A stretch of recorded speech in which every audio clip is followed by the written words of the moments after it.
Ito na video mga farming, i-share ko sa inyo ang pamamaraan ko sa paglinis ng katuka ng ating mga lakatan sa sarili ko nitong pamamaraan. Ay mga farming, madalawang buwan na yung lakatan natin. Kunin natin ang katuka, no? Ito. Kasi di na ito kunin to, baka dito maabot. Kunin natin to dahil nagmula sa sakit. Yan. Ito mga to. Ito. Sira na to. Kunin to. Yan. Yan lang sarili itong pamamaraan farming. At gamit tayo ng Clorox sa tubig. Disinfect para kung may sakit hindi kumalat. Yan ang pamaraan natin mga farming. Linis yung puno. Kahit tapos na tayo magbigay ng abono kanina. Dalawang beses na itong inabunuhan to. Kaya mga ito pa nga sira. Yan, lipat pikas.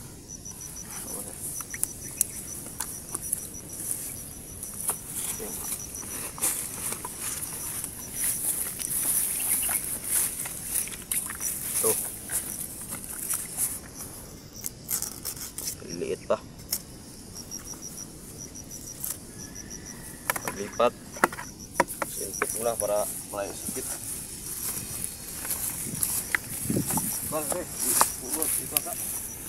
Pindot. Ito, dalawas lang ang farming. Kunin natin itong isa. Yan.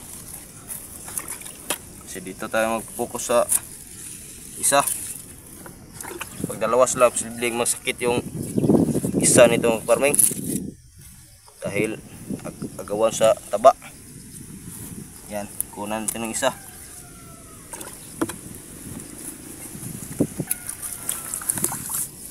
Kailangan natin itong kunin ng farming. Malat.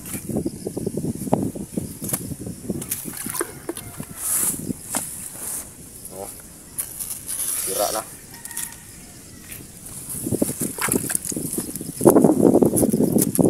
Yan.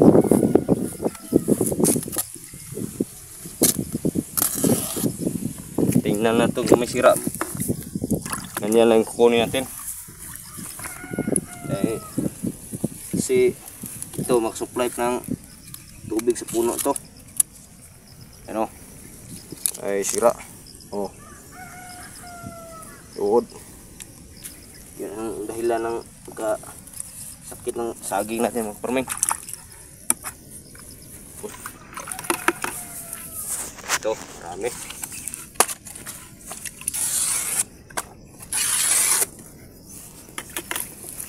Laki na.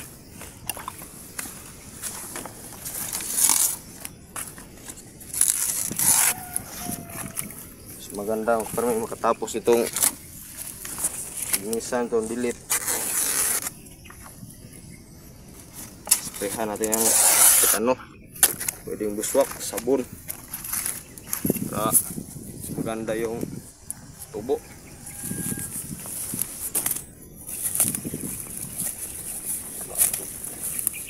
Kapal na mo mga farming. Linisan natin ito mamaya. Ito pa ikot para mas malinis yung abono natin. Binigay lang kaagaw.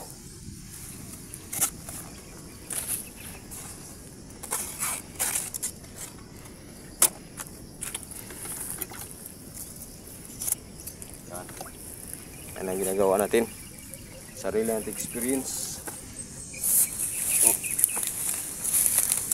Sira na.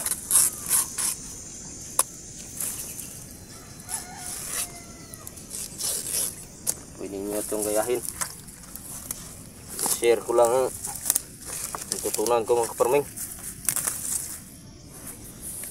para makatulong tayo sa mga kapwa natin farmer.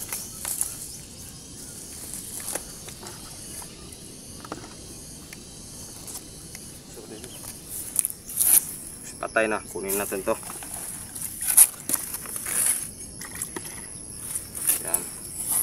Yan lang. Okay.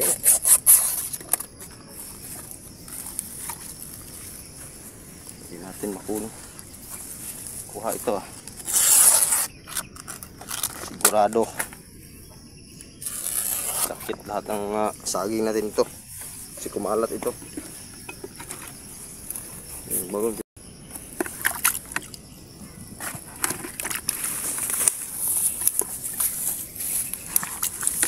Oh, liit pa.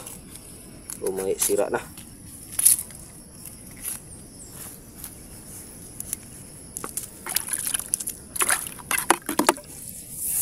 Pwedeng sunrox.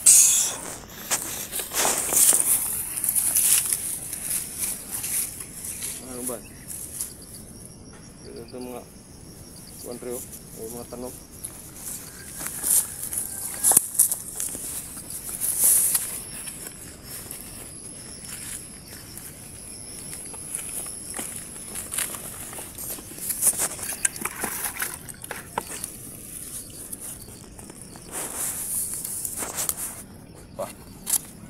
Pwede itong gamitin sunrox pang disinfect ng kaparming. Sa akin clorox lang, chlorine. Tayo kubili ng sunrox.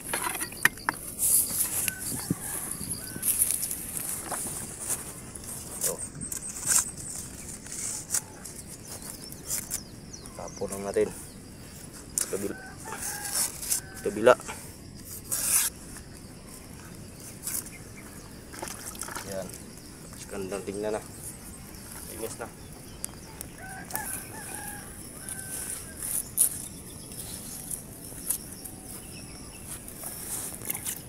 Gawa nito mga kaparming, pindi sa inyo. Tingnan natin kung may sira na yung mga dahon, saka natin kunan ng mga sira, hindi kumalat. Ito lang video natin mga kaparming. Subscribe naman sa ating YouTube channel.